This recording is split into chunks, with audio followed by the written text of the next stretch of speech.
কে যেন আজহার নাকি মাঝার একজন আছে, আগে ওরা খাইছে এখন এরা খেতে চায় না, কি বলছেন না? নামকে বিকৃত করা থেকে বিরত থাকুন। বিএনপি নাকি চাঁদাবাজি করে, বিএনপি নাকি দখলবাজি করে, বিএনপি নাকি চেতেন কেন? আমি এই জন্য চেতব, চোরের মনে পুলিশ পুলিশ।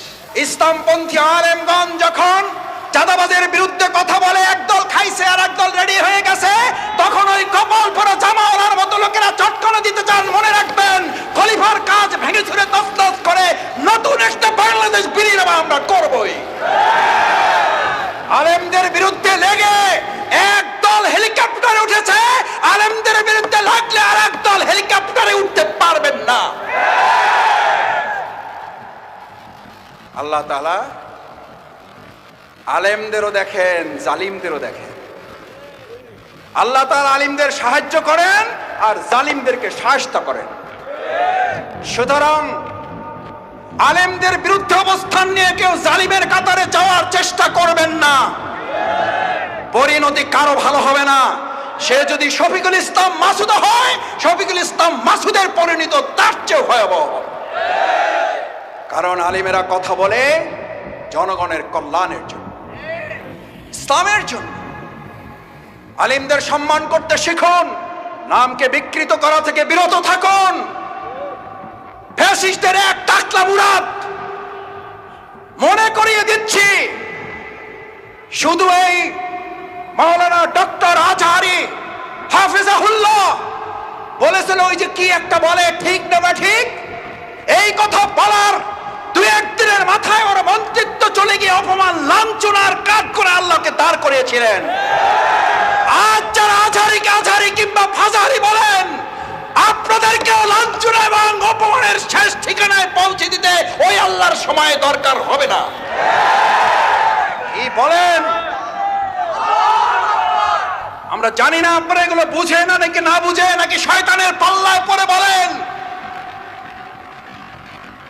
মাওলানা ডক্টর আজহারি এই বাংলাদেশে কোন দলের সম্পদ নয়, শুধু মুসলিম উম্মার সম্পদ নয়, উনি গোটা পৃথিবীর মানব জাতির সম্পদ।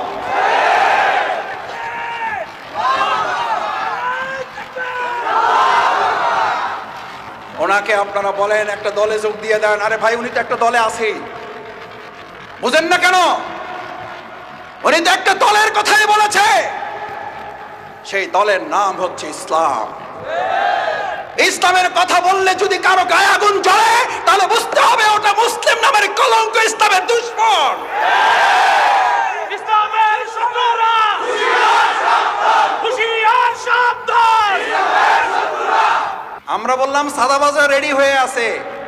আরে ভাই, রেডি হয়ে আছে বলার মধ্যে দিয়ে যদি আমি ভয় পেয়ে যাই, তাহলে তো আমি দুটো অন্যায় করেছি। নিজ দায়িত্বে এটা আমি এবার ঘাড়ে চেপে নিয়েছি। চোরের মনে দুই উজু করা লোক সকালবেলা, একজন তাহাজ্জুদের জন্য আর একজন চুরি করার জন্য নাক মুখ ধোয় না। তাহাজ্জুদওয়ালা মনে করতেছে এই দেশে তো আরো চোর আছে, এটা মনে করে। তাহাজ্জুদওয়ালা মনে করে আমার মতো তাহাজ্জুদ পড়ার লোক তো এই সমাজে আরো। চোরওয়ালা মনে করে চোর আগে তো একা করতাম, এখন থেকে আমার দলে লোক আরো। আল্লাহ, এই গল্পগুলো এরা কেন মনে রাখে না? এগুলো তো গল্প না, এই গল্প মনে রাখলে তো চেতার কথা না। চেতেন কেন? চেতেন কেন?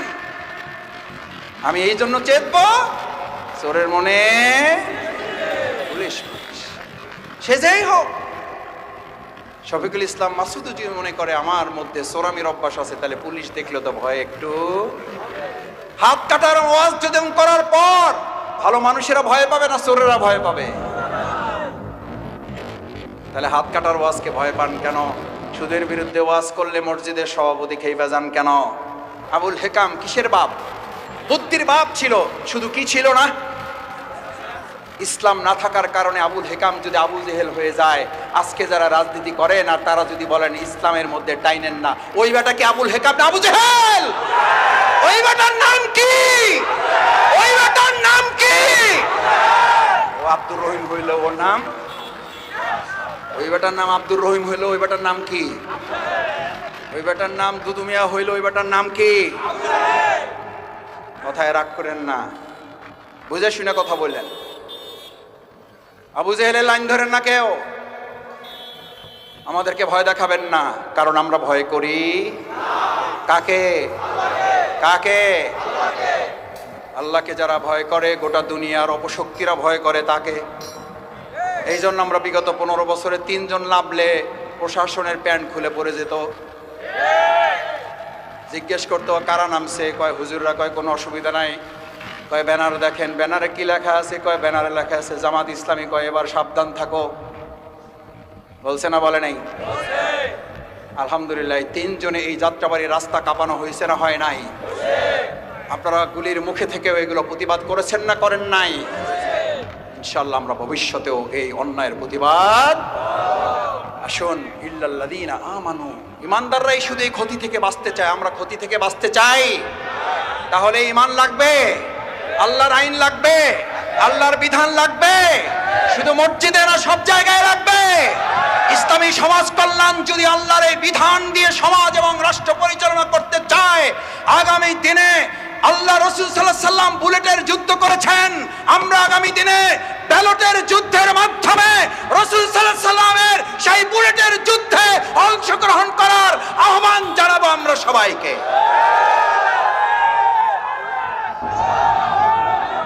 রাজি সবাই?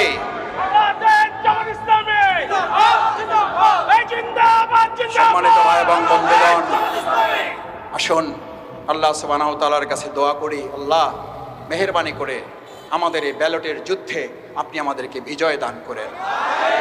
রাসূল সাল্লাল্লাহু আলাইহি সাল্লামের সেই বাণী আমাদেরকে ধারণ করান। কতিপয় হাপরওয়ালা বুঝেন, দা কাশি বানায়, তাদের সাথে অবস্থান করেন, কোনো কাজ করবেন না। মাথা থেকে গন্ধ না দুর্গন্ধ বেরোবে, কারণ হাপরওয়ালাদের সাথে বসে আছেন। হাপর বুঝেন, দা কাশি বানায়। রাসূল সাল্লাল্লাহু আলাইহি সাল্লাম বললেন, তোমার আতর কেনার সামর্থ্য নাই, পকেটে টাকা নাই, আতরের দোকানে সকাল থেকে সন্ধ্যা পর্যন্ত বসে থাকো। গন্ধ না দুর্গন্ধ? কি দুর্গন্ধ না সুগন্ধ? আজ এখানে যারা আছেন, ব্যালটের যুদ্ধের মাধ্যমে আগামী দিনে হাপরের পক্ষ নিবেন নাকি আতরওয়ালাদের পক্ষ নিবেন? আতরওয়ালাদের পক্ষ নিবেন যারা, দেখি হাত তুলো।